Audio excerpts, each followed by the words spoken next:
A quote from Historical Collections of the Great West by Henry Howe.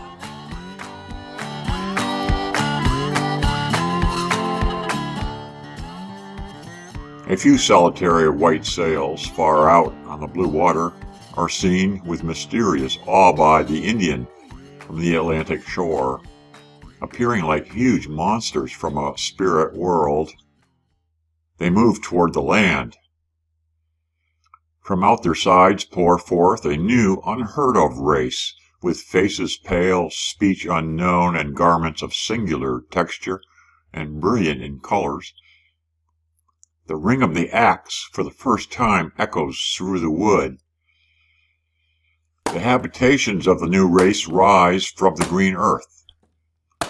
On the ocean border, hundreds of leagues apart, they cluster in detached collections, but far inland do not yet penetrate.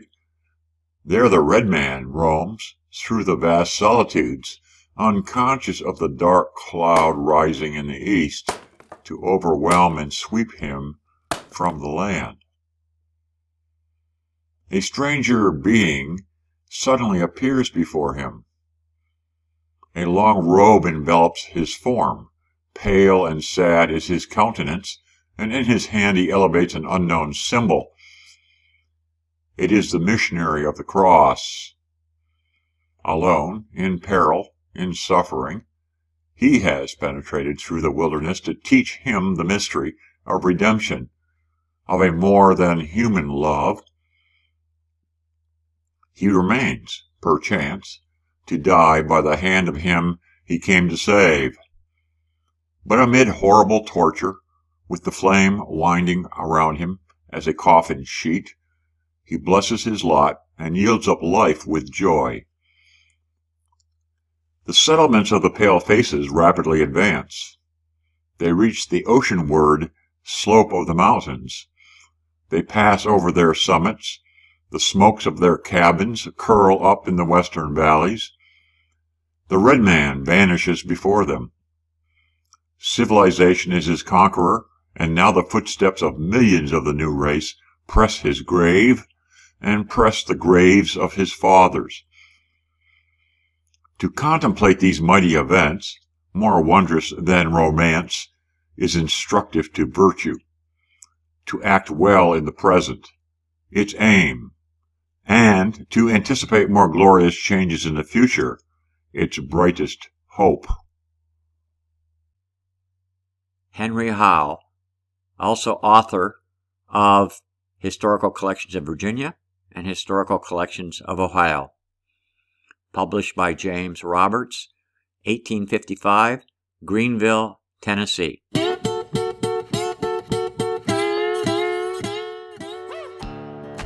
After the battle smoke dissipated and the British carried their surviving troops back across the sea, the American Revolutionary War dissolved into the ethos of 13 original colonies turned into states. The 13 original states were the first 13 British colonies. The 13 colonies were divided into New England colonies, Middle colonies, and Southern colonies. They are New Hampshire, Massachusetts, Rhode Island, Connecticut, New York, New Jersey, Pennsylvania, Delaware, Maryland, Virginia, North Carolina, South Carolina, and Georgia.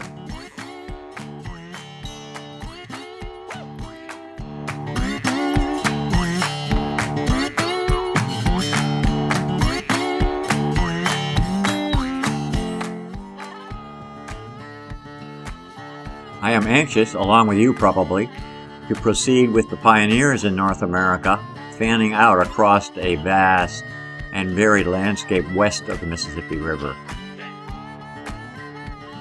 The Revolutionary War and tentative expulsion of Loyalist British sensibilities from the East set the stage for development beyond the natural mountain and river barriers that had kept foreigner settlements confined to Atlantic Ocean transportation links.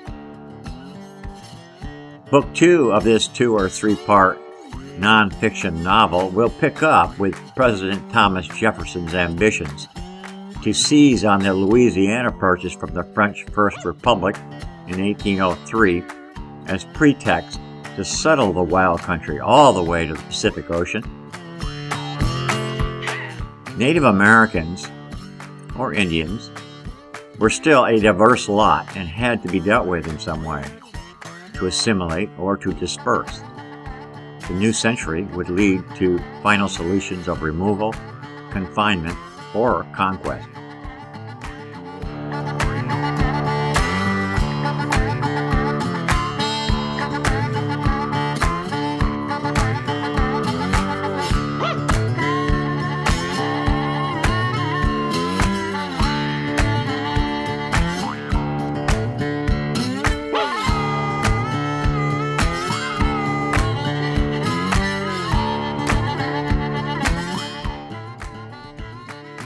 Book 2 will start out on the track of the approximately 3-year expedition of Meriwether Lewis and William Clark, May 14, 1804 to September 23, 1806. I want to take a look first, though, using my own accumulation of photographs and illustrations at the eastern U.S. today.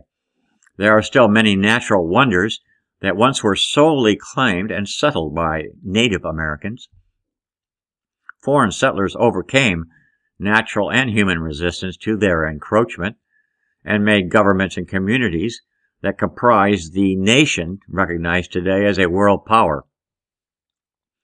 During and immediately after the Revolution, most commerce remained confined to coastal and inland riverine areas, but some braver souls pushed into the forest fringes of the then Appalachian Mountains and Ohio River Basin frontier, as described earlier.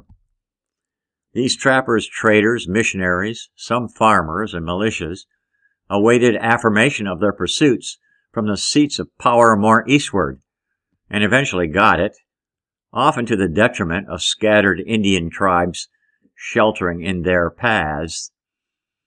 The east coast of the U.S. today, built on the rubble of the early wars with the Indians and British, is still a somewhat different place than the western United States.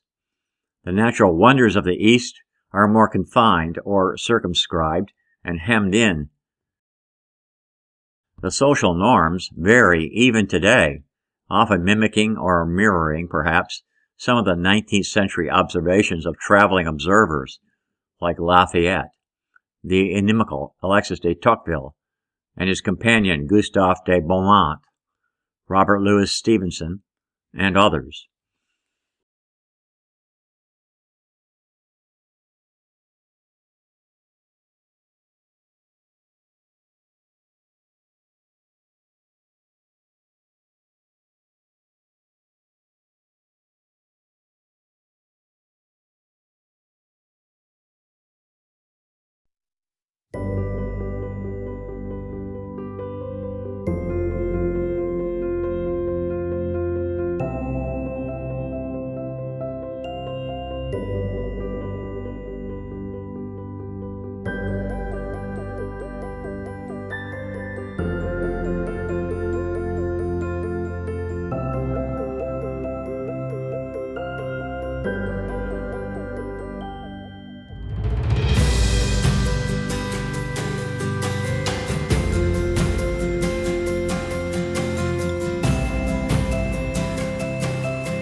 In 1570, Spanish monks, led by a converted Virginia Indian whose Catholic name was Don Luis de Velasco, established a mission in the Virginia Tidewater area near the James River.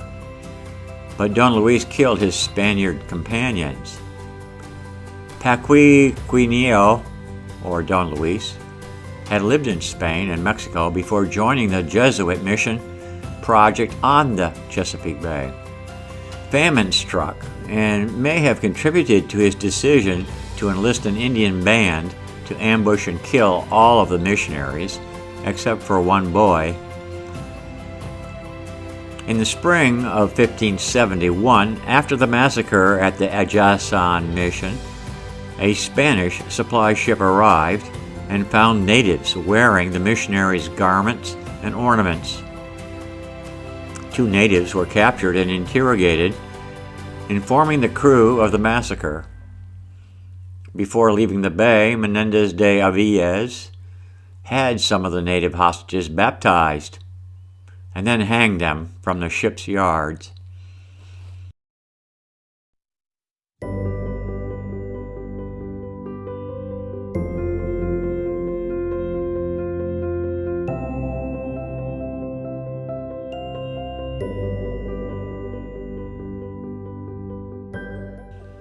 Many stories and enactments of the historical clues to life in the Jamestown colony persist.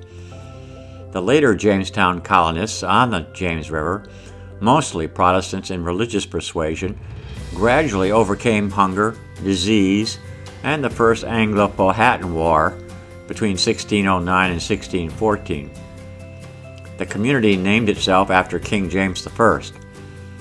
A house of burgesses met for the first time in 1619. Accounts of the heroic figures like John Smith and the role of the Indian maiden Pocahontas in saving his life are disputed and may not have been true, but the resilience and persistence of these settlers are part of the American mystique to this day.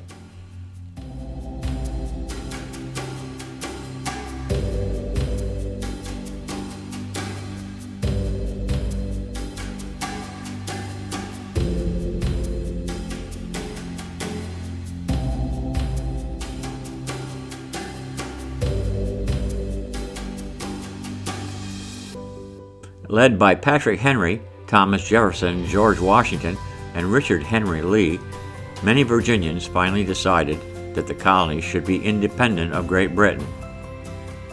In 1776, before the fighting ended at Yorktown in 1781, Virginia had become a commonwealth, with its own constitution, bicameral legislature, and governor.